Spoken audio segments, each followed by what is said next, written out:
The future of AI already split into four paths, not in some think tank exercise, in the real decisions being made right now. Every data center contract signed, every export control expanded, every policy window missed or seized is pushing the world onto one of them.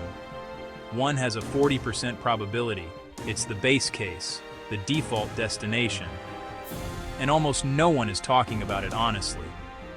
One is the outcome that keeps strategic planners awake, not because it's apocalyptic, because it looks almost normal on the surface while quietly making coordination across borders much harder. And one is the optimistic path everybody says they want. It carries a 15% probability. That's with generous assumptions. Two variables shape the future of AI power more than any others. First, physical concentration. Does the infrastructure, the grid capacity, the chips, the inference services stay locked in a handful of jurisdictions, or does it spread? Second, governance coordination. Do governments coordinate, even imperfectly, to shape outcomes at the physical layer? Or do they fragment into rival blocks and unilateral decisions? Plot those on two axes and you get four quadrants. Four scenarios, plus one wildcard for the events nobody can model. These aren't predictions, they're destinations, each with its own road, its own probability, and its own consequences for the kind of world you'll be living in by 2030. Start with the one that should concern you the most, because it's almost certainly where we're going by default. The base case, 40% probability. Call it concentrated continuation. The physical stack keeps concentrating because every incentive in the system points that way. Grid access is faster where grid capacity already exists. Chip allocations go to the largest buyers. Hyperscaler capital expenditure outruns public infrastructure investment by a factor of 2. Regulatory arbitrage rewards siting data centers in permissive jurisdictions. Open weights keep improving. Benchmarks keep converging. But at the deployment layer, nothing changes. Lower and middle-income institutions rent inference from US or Chinese hyperscalers. They don't own the stack. They don't set the terms. They don't audit the models. By 2030, in this scenario, 5 companies control over 60% of global AI inference capacity. Northern Virginia, Central Texas, Dublin, Shanghai, Hangzhou account for the overwhelming share of training compute. Policy debates focus on AI literacy and verification tools, because those are the only levers actors without physical capacity still control. The signposts for this one are already flashing. Continued expansion of bring-your-own-power deals. Rising electricity costs for residential ratepayers in hyperscaler regions. A widening per capita compute gap between rich and poor countries. Failed regional compute hub initiatives. 20%. The dangerous one that doesn't look dangerous. Geopolitical friction hardens into parallel technology stacks. Export controls expand beyond chips into model weights and inference services. Data localization laws prevent cross-border AI deployment in regulated sectors. Each major bloc, US-led, China-led, EU, and increasingly India, builds sovereign compute, sovereign models, sovereign inference. The infrastructure distributes across blocks, but it concentrates within them. A researcher in Accra ends up choosing between a US-hosted, Chinese-hosted, or EU-hosted model, depending on which block their work will be read in.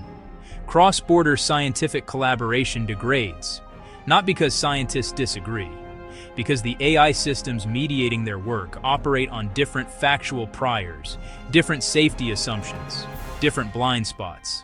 Standards bodies fork. The shared analytical substrate we've taken for granted starts to thin, but here's the part of the fragmentation story that most analyses miss. It isn't clean block formation, it's messier. And the clearest place to see how messy it gets in practice is Central Asia. Kazakhstan produces over 40% of the world's mined uranium, which means if the US pursues nuclear-powered AI data centers at scale, and it already is, Kazakhstan becomes the swing partner that lets US AI expand without Russian fuel dependency. Uzbekistan is producing copper for GPU supply chains. Tajikistan is the world's second-largest antimony producer, just as China has restricted antimony exports. At the same time, Chinese firms are building the actual data centers there. Shanghai Linkwise is constructing a $3.5 billion GPU-powered computing center in Karakal, Pakistan. Datavolt has committed over €4.5 billion to green data centers in Uzbekistan through 2030, two 300-megawatt facilities in Central Asia, paid for by Chinese capital, hosting Chinese-aligned inference. This isn't a country choosing a block. This is a country hosting multiple blocks at once, selling uranium to the West and hosting Chinese compute in the same year. Central Asian officials call it omni-alignment, strategic intermediation, and it complicates the fragmentation picture in a specific way. Because the infrastructure that gets built in this scenario doesn't belong to Kazakhstan or Uzbekistan. It belongs to whoever financed it. The data centers in Karakal, Pakistan aren't sovereign capacity. They're Chinese capacity, sited in someone else's country. What looks like distributed infrastructure is actually block infrastructure wearing local flags. So when the map says fragmentation, keep Central Asia in mind. The real fragmentation of 2030 probably isn't 4 clean blocks with closed borders.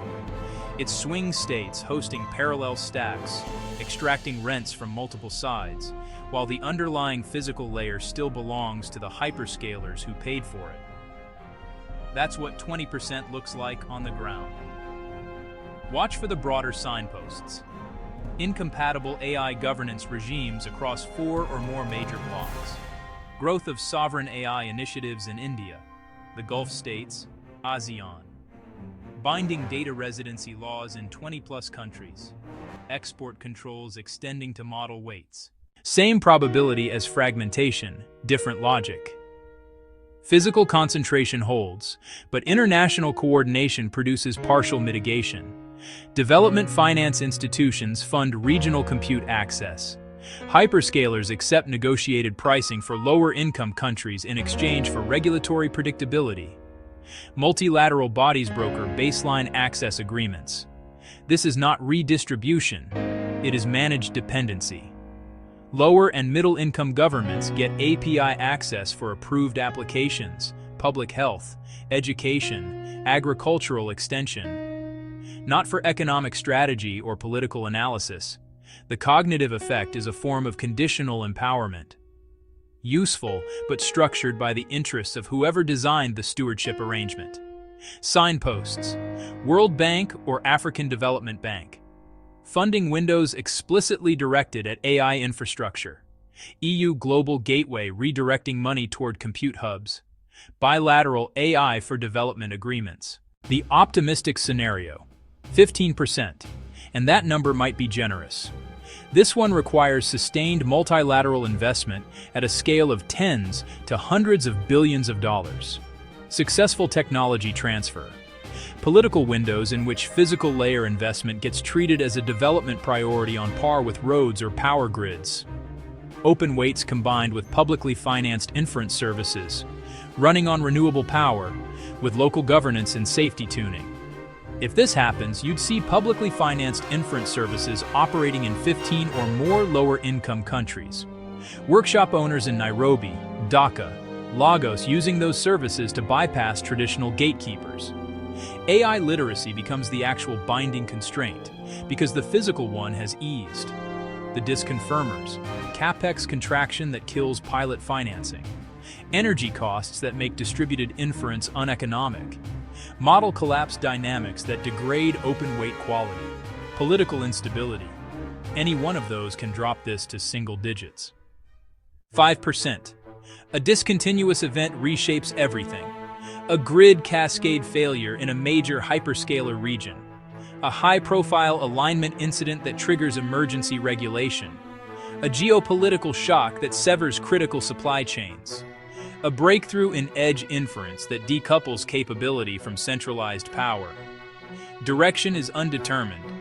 The only rational posture is to retain optionality and avoid locking into assumptions that break under discontinuity. 3 signposts will tell you which scenario is winning before the scenario officially arrives. First, hyperscaler capital expenditure over the next 12 months, whether it accelerates, holds, or contracts. Second, the outcome of the India AI Impact Summit in 2026, whether it produces binding commitments on regional compute access or just communiques. Third, whether any development finance institution moves real money, not rhetoric, into public inference services. People like to argue about which AI future is the right one. That argument is mostly a distraction. Scenarios aren't items you pick off a menu. They're outcomes that become true by default when no one intervenes at the physical layer in time. The question isn't which future do you want, it's which future you're currently financing by doing nothing.